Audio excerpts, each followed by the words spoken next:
بصفة ان انا شخص اكبر منك او شخص بقى بنصحك يبقى انا بقى شخص جامد، لا خالص والله. انا برضو ممكن افوت صلاة او كده، بس الفكرة فين؟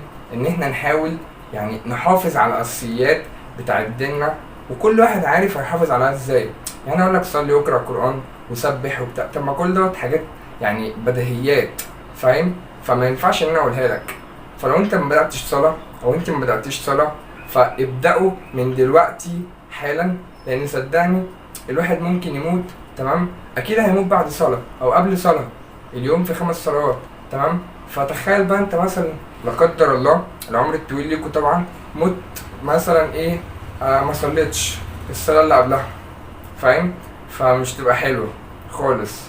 فاهتموا بالصلاه، وصدقني ربنا يعني مش عايز الصلاه بتاعتك في حاجه، يعني الصلاه ديت هتفيدك انت وهتفيدك انتي، تمام؟